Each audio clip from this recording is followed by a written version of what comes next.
俺を誰だと思っている。 초기 질모에로서 크로코다일경으로 불리며 영웅의 위치로 등장한 크로코다일은 사막의 왕이었는데요.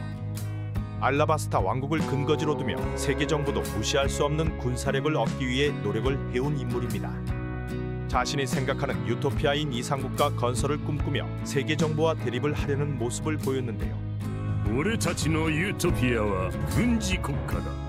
원피스 초기 등장하여 엄청난 카리스마를 보여주어 현재까지 꾸준하게 인기를 받아오고 있습니다.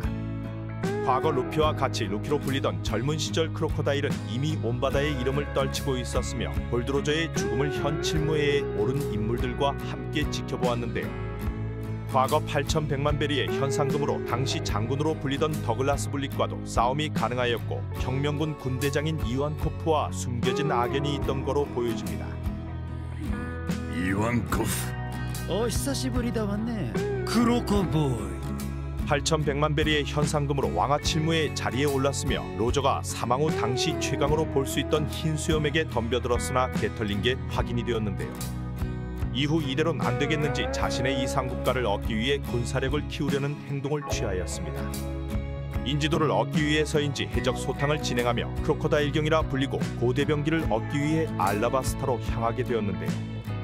알라바스타에서 비밀 조직은 바로크 워크스를 만들어내며 포네그리프를 읽을 수 있는 니코로빈과 함께 알라바스타를 가뭄을 들게 만들고 사실상 지배하며 플루톤에 대한 정보를 모으고 있었습니다. 3년의 기간 동안 가뭄으로 알라바스타 왕국을 뒤집어 놓으며 결국 시민들이 폭동을 일으키게 만들고 크로코다일의 행동으로 네펠타리 왕가는 위기에 처하게 되는데요. 이를 막기 위해 이가람과 비비가 움직이게 되었으며 배후에 크로코다일이 있다는 걸 알게 되었습니다. 비비와 이가람이 바로크 워크스의 자미프 루피 일행과 만나게 되었으며 비비는 루피와 함께 크로코다일을 날려버리기 위해 알라바스타로 돌아오는 모습을 보였습니다. 질모에이자 흰수염과도 산전수전 다 겪은 크로코다일은 루피가 겁대가리 없이 덤벼오자 자연계 모래모래 열매 능력과 함께 루피를 압도하는 모습을 보였는데요. 사실상 죽는 게 맞는 상황에 로빈이 루피를 구하며 다시 한번 기회를 갖게 되었습니다. 이번에는 물을 가져와 덤벼는 루피는 크로코다일을 공격할 수 있게 되었지만 또 한 번 수분을 모두 빼앗겨버리며 아 칠무에는 개쎄구나 라는 걸 느끼게 해주었는데요.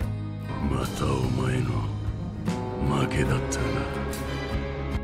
하지만 역시 주인공 버프로 또 한 번 살아난 루피와 이번엔 포네그리프가 있는 신전지하 공간에서 다시 싸우게 되었고 크로코다일은 결국 패배하게 됩니다. 이 순간에도 과거 어떠한 배신을 당했던 것인지 니코로빈의 배신에 아무렇지 않게 반응하며 자신은 처음부터 누구도 믿지 않았다고 말하였는데요.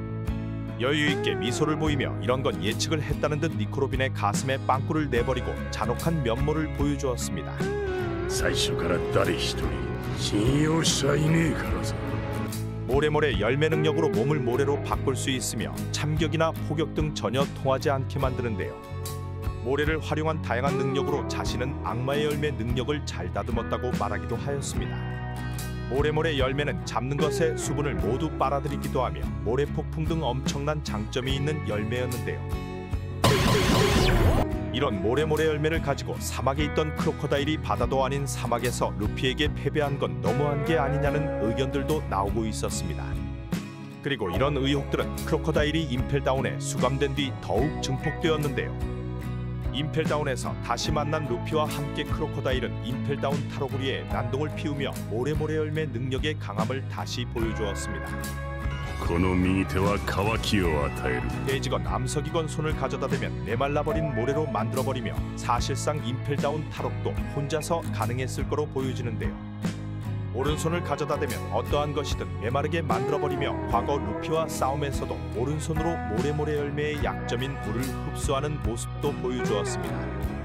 임펠다운 탈옥에서는 이완코프가 이 녀석은 큰 전력이 될 거라 말하며 동행을 하게 되었으며 여기서 과거 이완코프에게 잡힌 약점이 있는 것이 밝혀졌는데요. 今ここでバラしてもいいのよ、あなたの格好。 이 장면을 토대로 여러 가지 추측들이 나오고 있었습니다. 사실 크로코다일은 여자였으며 이완코프를 통해 남자로 성전환을 했다는 추측들부터 여러 개쌉소리들이 나오고 있는데요. 과거 골드로저 처형식에서도 다른 칠무애들은 모두 얼굴이 공개되었지만 크로코다일만 뒤통수로 나와 이 당시 크로코다일이 여자였을 거라는 추측들입니다. 이완코프에게 약점을 잡혀 동행하게 된 크로코다일과 에이스와 친분이 있는 징배까지 합세하여 이완코프와 루피와 거대한 무리의 현상범들이 함께 탈옥하여 정상전쟁에 참여를 하게 되었는데요. 흰수염의 목을 노리고 급습을 하고 도플라밍고나 미호크와 대립을 하는 등 이놈이 3천만 벨이 루키한테 처발린 놈이 맞나 싶은 강함을 보여주었습니다. 그리고 해군에서 사실상 최정상급 사카즈키까지 모래폭풍으로 날려버리며 엄청난 활약들을 하였습니다. 지키고 싶은 건 확실히 지키라며 해군과 대립에서 또 한 번 인지도가 급상승하기도 하였는데요. 크로코다일루! 샹크스의 등장으로 정상전쟁이 종료되자 다즈보네조와 함께 신세계로 향하게 됩니다. 이후 다즈보네조와 한 번씩 모습을 드러내던 크로코다일은 최종장에서 제대로 다시 모습을 드러내었는데요. 보다도 초기 루키에게 개털리게 한 건 미안하였는지 새로운 사왕그룹인 크로스길드로 크로코다일을 넣어버렸습니다. 실무회 당시 현상금 이후 공개가 되지 않았던 현상금이 공개가 되며 메인 사왕 버기와 세계 최강 거모 미호크와 함께 크로스길드로 급덕상하게 되었는데요. 과거 친분이 있었던 것인지 실무회 세라핌 등장과 함께 실무회 제도가 없어지며 나가리 된 미호크에게 따로 연락을 하는 모습을 보였습니다. 과거 두 사람은 모두 배신의 상처가 있는 것인지 우린 통하는 것이 있지 않냐 말하고 자신이 있는 곳으로 미호크에게 오라 하였는데요. 悪くねえ話だろう。お前は昔海兵狩りと呼ばれた男。 미호크도 나쁠 건 없었는지 크로코다일과 힘을 합치게 되었고 크로코다일은 본격적으로 자신의 세력을 넓히기 위해 거대한 자본을 빌려준 광대버기를 찾아가게 됩니다. 마찬가지로 질무회에 올랐지만 철폐가 되며 위기에 처한 버기는 고전을 하고 있었는데요. 크로코다일은 해군 중장들이 타고 있던 배들을 하나씩 침몰시키며 버기에게 구세주처럼 나타나게 됩니다. 하지만 돈이 없던 버기는 세력 하나만큼은 거대한 버기 딜리버리를 크로코다일에게 무상으로 제공하겠다 말하며 거대한 조직인 크로스길드가 탄생하게 된 것인데요. 막대한 군사력을 원하던 크로코다일에게는 메리트 있는 조건이었으며 이를 통하여 질무의 경험이 있던 3명의 인물과 버기 딜리버리의 현상범들로 새로운 사왕그룹이 탄생하게 되었습니다. ばらまかれたビラがこれか。 여기서 공개된 크로코다일의 현상금은 19억 6,500만 벨이었으며 표면상은 버기가 사왕으로 올라섰지만 진짜 창시자이며 실질적인 리더는 크로코다일로 볼 수가 있습니다. 현재는 돌아버린 버기가 미호크와 크로코다일을 자극하기도 하였는데요. 너희는 안정적인 것만 추구하냐며 이놈들이 그래도 해적이냐는 망언을 질러버리기도 하였습니다. おめえらそれでも海賊か。